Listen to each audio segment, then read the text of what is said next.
to develop a country's science and technology has generally been recognized as one of the imperatives of contemporary socio-economic progress.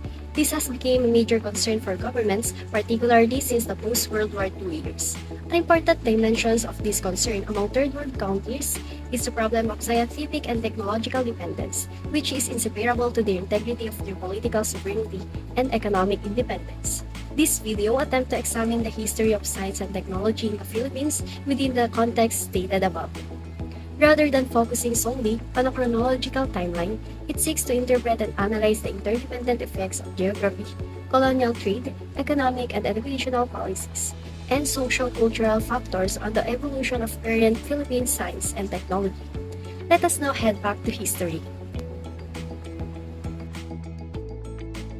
Archaeological findings show that modern men from Asian mainland first came overland across narrow channels to live in Batangas and Palawan about 48,000 BC. Subsequently, they formed settlement in Sulu, Davao, Zamboanga, Samar, Negros, Batangas, Laguna, Rizal, Bulacan, and Cagayan.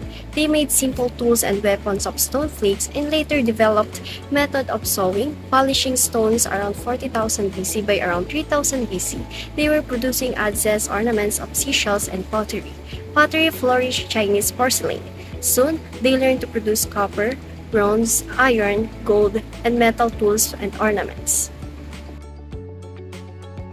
The period in Philippine prehistory that coincides with the use of bronze and iron tools is around 500 BC to AD 1000, which is known as the Metal Age. Because of the expanding social interaction between people from the Southeast Asian region, there are similarities in pottery forms and the occurrence of bronze, iron, glass, and stone artifacts were evidently seen. People during this era were said to be seafarers and resided near the sea.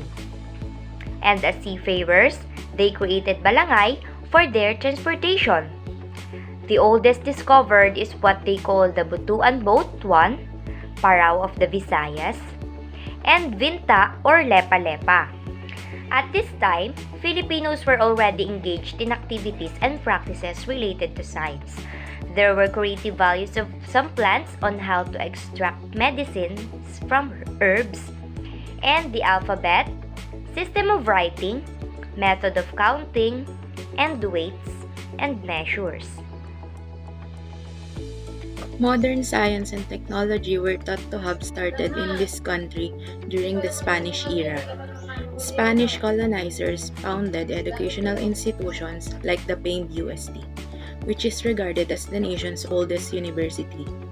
They also founded the Observatorio Meteorologico, which is regarded as the nation's first institution for weather forecasting.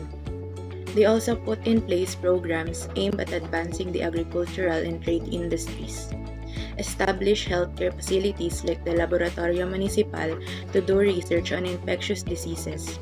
They also constructed the Philippine National Railway, which kicked off the nation's transportation development.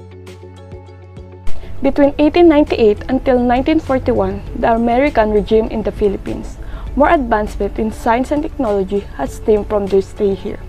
During that time, more public schools to help everyone to study free and healthcare facilities were established. The University of the Philippines was founded in 1908 as a modern research university. It also influenced the local scientific publications to devote more attention to agriculture. The first scientific societies in various fields of study were founded, some of which include the Bureau of Agriculture and the Board of Health, which subsequently changed into the Bureau of Health. And in 1933, the National Research Council of the Philippines was established. For transportation, they built other locomotive railways such as the Panay Railways and Cebu Railways. The first car in the Philippines arrived in Manila in 1900s. The Abierto Galarza was the first airplane to land in the country in 1924.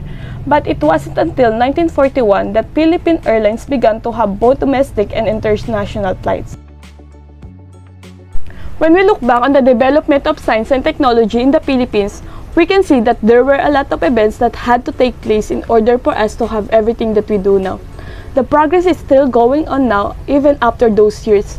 Several people have made contributions and founded additional departments and agencies to further our knowledge and innovation in the field of science and technology.